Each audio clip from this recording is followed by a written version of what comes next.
welcome back to Common Ground.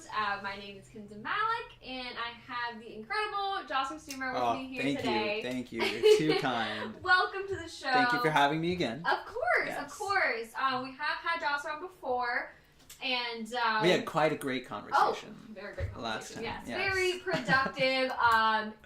Very intriguing and very interesting. So we are going to continue along lines of sexual harassment and sexual assault, and we are focusing predominantly in politics. Yes. And so, of course, that's huge right now with our horrible president, but also legislators who have been caught accused doing the wrong thing. Caught, okay, so let's do this. Okay, so how do you feel? That's actually, I like this question. So how do you feel? Mm-hmm. What do you think of when you see these things on Twitter, on Facebook? Yes. When you heard the Access Hollywood tape, what did you think of Donald Trump? So we're gonna start from the beginning. So I'm not even let's focusing in on these like particular people. Right. But it's kind of like, what sort of feelings do they incite in you? Okay. Like, how do you react? Feelings, right? Yes. Well, obviously you react with disgust. Okay. Mm-hmm. You react. I myself just, it's not even more of a shock. You kind of just expected it to happen. Oh wow. Okay. Mm-hmm. Because of the society, the cultural norms that we have today. Like that we're heading back. Because that's like kind of like a. It's okay. Strong. It's a strong thing, right? But like we know. No, but I'm saying like that's a very bold statement to make. Mm-hmm. Like. Yeah. To expect that. Wow. Okay, and again, it's not expecting it from those particular individuals, but you almost expect that narrative to sometime blow up at some point. And the fact that it's all blowing up right now at the end of 2017, it's like someone could have said, "Oh, I saw it coming." That after years. Oh yeah. It's right. We talked about in the last episode when I was here about this being Hollywood's greatest secret. Right? Sexual harassment, pedophilia, etc., etc. And then, so now it's because we notice it. Exactly. Yeah. So when I say in politics, well, politics ain't too shy away from Hollywood. They work hand in hand. Totally. How many Hollywood producers, Al Franken, for example, hosted a dinner for Hillary Clinton for President Obama then. Precisely. So this is an interlap. Yes. It's an interlap. Okay. Arnold Schwarzenegger, another prime example of Hollywood interlapping with politics. So Ronald Reagan. Yeah. I love Ronald Reagan. I'm not even gonna. God bless Ronald Reagan, and God bless these United States. Okay. All right. So. I'm sorry, but. Well, I am a registered Republican, so I mean, what can I say? Fair. We love old Ronnie. And so I bought a Ronald Reagan Christmas sweater, by the way. Oh no! It's great. I need to show you a picture of that. It's not problematic at all. So with that being said, you kind of it's going to interlap at some point. So we kind of expected this to kind of blow up, but it's important that it's blowing up now. So agreed, yes. Right? But I think also like jumping on to what you were saying before, it's this whole backroom sort of hush. Yes, right? Like the backroom deals and the cigar lounges and just the people. Which, by the way, I'm pretty sure Al Franken took a massive check. That's just my personal opinion. Of stepping down. Well, we'll go into that. Yeah, we'll get into that. So the thing is with this whole situation. So I think that's a commonality between Hollywood and politics, where. Yes. It's the elite, right? They're back, and then a lot of power speaks louder than, like ethics and like morals, right? So I think that's why the similarities are. So that's why when you say feelings, that's the feelings that I kind of did. And I mean, it's just a society that we have been raised in the 90s for us, that the right ethics and right manners, this is last episode's topic, but that have kind of been blurred. So those are the feelings that I've gotten. With hearing all of this. Totally, because I think even just as a female, and I think a lot of our female listeners can kind of relate to this, because when you kind of when we listen to the Access Hollywood tape, I remember I was with a colleague of mine when I was on the campaign, and he asked me, "Did you see it?" And I was like very confused. It just come out, and he was super confused, and I asked him to. He said you should listen to it, and I was like, just read it to me. And he was like, no, you need to listen to it. He was like, I don't want to say it out loud. Yeah. And I was like, shook. And I was like, oh my God. So clearly it's bad enough where my male colleague doesn't even want to repeat the words. Oh, I know. Well, I'm glad that he doesn't want to. Candidate is, Well, let's not call him real Republican because I don't think he's. He's a registered. Was that your mumbling over there? Okay, so I forget who this candidate was for office. But he made some weird, absurd remark, and it wasn't even a remark. It was like he made a joke at the end of his speech. It was like some weird noise. Like he said yeehaw. That's what it was. He said yeehaw, and that video costed him his election. Oh right, it was a gaffe he made. He was running for president. Yes. And so now, when I saw that Access Hollywood tape, I'm like, that's going to be his video. That is going to be his video. This is it. This is his demise. I was shocked. Yeah. I was shook when he made fun of the disabled person, and I thought that would be it. Totally. But then people just brushed it underneath the rug. They'd be like, oh no, he wasn't making fun of his disabilities when he clearly was making fun of his disabilities. Totally. And then, President Donald Trump, he says these things in that video at that time. And I'm like, okay, that's going to be the video that takes him out from the campaign. No, it's locker room talk. And that's the problem we need to definitely dive into, because so locker room talk, I think that sometimes a lot of these like problematic phrases or so people kind of brush it under the rug and say, oh, this is locker room talk. It's like, we wouldn't actually say that in front of a female, and you're like, but then why say it all? Say it at all. It's not as if females are saying. Well, okay, so from a locker room perspective, does it give a sense of emboldenment for a man? We're not gonna say it's right. We're not gonna say it's right. Okay, we're not gonna say it's right. But does it? Yes. Mm-hmm. We can't deny the facts here that emotionally that it emboldens a man. Right. But now, is that right? No. And does that go back to how that person is raised and all that, all those aspects? Yes. Because that kind of speaks to a larger picture of how they see women. Yes. Right. Yes. And so then you're thinking, oh my God, they respect for a woman. Respect for a woman, but it's also like I can't imagine when you're in at a bar and you're ordering from a female bartender, there is something. Like what he's saying. They just see females differently than men, and I understand. Obviously for me, even if you see like a cute bartender, you're gonna flirt with him, right? But I'm never gonna make him uncomfortable or whatever.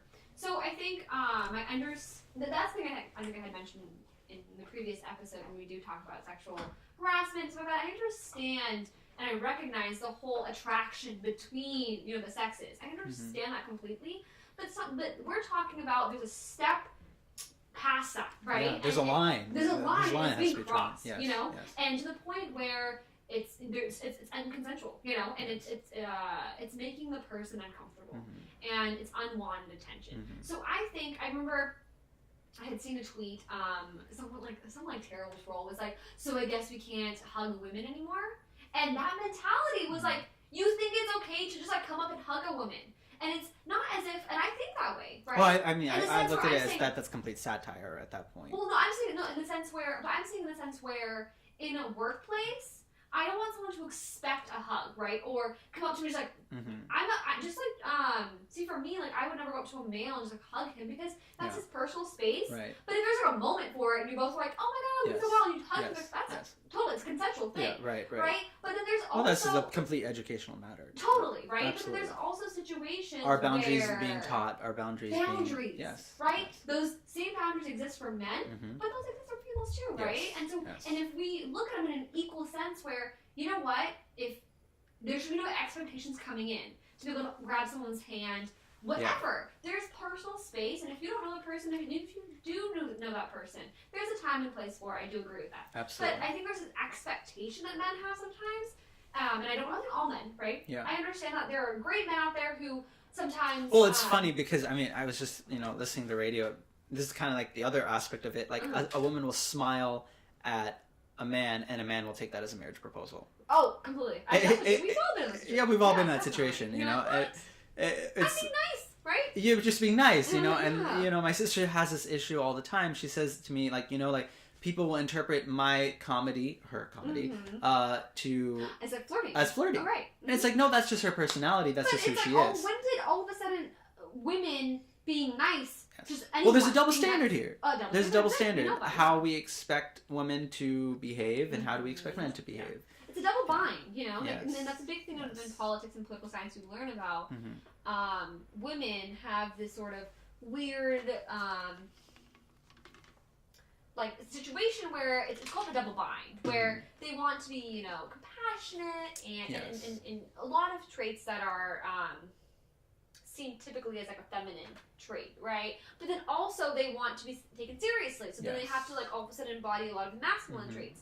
And I had mentioned this earlier, masculinity and femininity are constructs that I don't believe are necessary. I think men can be feminine and have feminine traits, but I also think that men can have, you know, masculine traits, just like females. I think, you know, regardless, I don't think gender needs to be thrown into it to be associated to a type of behavior, right? I just don't think it's necessary. I think we have we're human beings and we're so advanced and we are capable of feeling different emotions. And well, I don't know. Okay, but look, be careful there, right? You're treading on some very fragile glass. Because when you say advanced, you know, don't forget the other majority out there, which are the conservatives and religious people out there that believe in God's constructs of how a man and a woman should interact with each other and how they should behave. I don't think I'm... And again, be careful, right? Because your opinion is just as valid as theirs. I'm not saying that. Well, I know. But totally. That's what I'm saying. Like when you say the word advanced, well, even in an advanced community, there's a room for religiosity. That's what I'm saying. No, I think a lot of people will see that as, you know, that, well, yeah, both of them are living life, and as long as they're not hurting each other, then, you know, these opinions, these ideologies are completely okay. Totally. No, that's the thing. I think when I meant advanced, I meant in the sense where they're just, like, you know, empathy.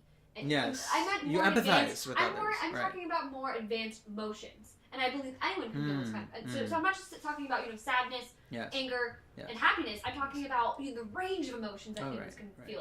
And it's both. It's both females and males that can feel these advanced emotions that I was talking about. Yes. And so that was what I was saying. And I completely understand, you know, that based off of, you know, religious teachings and religious books, that people do see men and women differently, or they see them in a certain way, and that's fine, and I respect that. And it's sad because culture overlaps into that, and then that's a whole other topic. And then it's a big, huge, convoluted mess. Totally. Okay, let's step away from that. Yes. But let's go back to what you were saying with Al Franken. So Al Franken. So let's just so for our audience who aren't familiar with the situation. So Al Franken is a senator from Minnesota. Yes. He previously was a comedian on SNL, and then a producer, right? Yeah, and then he transitioned into politics. In 2009, I think. Was it? Okay. Yeah, 2009. That's good for you to know, because I don't. That is helpful to know. But so he transitioned into politics. Was a very much a torchbearer for the Democratic Party. Yes. And a big feminist. Oh, completely. Yeah. Yes, very much was a liberal. He was a very liberal, progressive feminist. We thought, you know, he was playing for our team, right? For our team. Yes. And so he kind of came onto the scene. I think a lot of people, especially for me, first, you know, we have 100 senators and 50 states, and you're kind of familiar with your own. Right. But I think during Trump's nomination hearings, he was a very outspoken senator during those hearings, and very much kind of... He played a very prominent role. And in questioning, and really went after these candidates to make sure that they were properly vetted and everything. And so him, you know, Elizabeth Warren, Kamala Harris, a lot of these... So he kind of, that's like, I feel like his rise of, popularity kind of came into. I mean, I'm sure there was things before that, but I think a lot of people, you know, there's so many videos of him, little short clippets of him sort of all on Facebook, Twitter. Exactly, a candidate or whomever. And so that's where we're at, right? And then in in the past few weeks, so initially it was a reporter who came out and said that... Leanne, no, that was... Leanne, no, I think it was Leanne. Correct. Yeah, it was Leanne. You know, Leanne Tweeden. Okay, yes. Tweeden, yes. That's her beautiful picture. She is... Do you want to put her up? A journalist? Leanne. He's a journalist. She's a journalist, yes. So they were doing a tour in Iraq and whatever, they were together. And so that's where it happened. Was it the first one? I don't because then multiple women. So then multiple women, and now we're at count 7. There's 7 women that have come forward, and then this week, in the beginning of this week, 20-something Democratic senators had called on Al Franken to resign. So his his colleagues were calling on him, and a lot of his party members. Yes. And so Al Franken yesterday went from the Senate and said he's resigning because he feels he... Did you watch his speech? I did. I did watch his speech. It was, yeah. It was, so that's the thing. So he mentions that he says he doesn't want to take away from the larger conversation. Right. And so he believes the right thing to do is step down, right? Yeah. And it was funny because I remember... Which I think is all politics, by the way. What? That Al Franken steps down. It's all politics. And I'm kind of shameful at the Democratic Party because I expected more out of them, especially in this regard. Because they took this as a chance to really rise up and play with themselves a case, pretty much, to say that, oh, we are the higher ups in. So what's the alternative then? In the governmental. So what's the alternative? What's the alternative? Yeah. Okay, try him by the ethics committee. Mm-hmm. Why not give him a fair trial? But then, why not give him? So that's the thing, though. In his speech, he says, right, he wants to be respectful to the broader conversation. Right, and that's why I think personally, think that he took a massive check to step down. Now that's just my opinion. There's some other thing at play, because for a man of such high caliber and a champion for women in his past years in the Senate. I'm a champion. But well, I mean, he's done so much, right? Well, maybe not. Okay, well, he did a lot. An advocate. I think we can come to common ground and say advocate. So for him just to step down within, I think, a month and a half, right, amidst all these allegations, and now these 20 Democratic senators that are calling for him to come down, he's a senator. I think that's what the ethics committee is there for. And yeah, some can say, hey, look, he did a very good thing by stepping down. But at the end of the day, these are allegations. And I still would say innocent until proven guilty. Now, that does not take away from me saying I don't believe in the women. Because I believe in them. That I think is a thin line we're treading on right now. I believe in the women and what they say, but at the same time, I would love to have heard his arguments, making a case for himself. I think and this is why I think that the Democratic Party just used him as a case. Because look, honestly, let's talking politics here. His seat, it's a Democratic state, is still going to go to another Democrat. Well, we don't necessarily know that. No, it's a Democratic governor. How are you going to say that he's not going to install another Democrat in his seat? And think about it more. So the Democrats are not losing a seat here. No, but I'm being dead honest. The Democrats are not losing a seat. So they're not losing anything trying to call for his ouster. I'm saying in the strategy-wise, if you look at strategy-wise, yes, it's better to have a sitting Democratic senator. So now they would have to host a special election. Well, special elections will happen in 2018. No, it wouldn't. Yes. No, it doesn't. Yes, they will. Okay, well, the special elections are not happening now. They will, probably. In the next couple... Special elections happen very quickly. Well, I mean, the way Minnesota works, the governor will most likely appoint someone for the time being, and in 2018, special elections will happen. And then he will complete the term up till 2020. We'll look You're going to look into that, but they'll complete the term until 2020. So I'm saying this background, I've worked in a special election. Well, yeah, but that's what I'm saying. There's different states. Which was given away a Senate seat when Jeff Sessions became into it. Different states have different protocols. Well, look at Jeff Sessions' seat right now. Roy Moore. Yeah. It's not Alabama. Yeah. But again, different states have different protocol. And then, totally. But I'm saying in the sense where, so a couple of points I want to mention and kind of talk about and what you've spoken about before right now. So the thing is, I think, in just a strategic sense, yes, I think it's better to have a sitting senator than not, right? Right, true, true. To find a candidate, to run a candidate, and make sure they win, pour money into their campaign. Also, so think about it in a sense, and just but I mean, looking at it, there's no political analyst that will disagree here and say that most likely 95% chance it will go to a Democrat. Okay, fair. But at the same time, that's just so there's no you can say it's a waste of resources, but at the same time it's like this is where the Democrats are making their moral stand, and they're trying to say that they're higher up. They're trying to say, look, we're better than the Republicans. I'm telling you, this is what's going to happen, because if now Roy Moore wins, what are they going to say? They're going to say, shame on you, Republican Party, for allowing a man in the Oval Office to be. Think about it in the sense where this is a clear as day, though, right? We recognize that sexual assault is terrible, and it should not have no place. But I don't think that this should have been a chance for political victory, and that's exactly what the Democrats are going to do.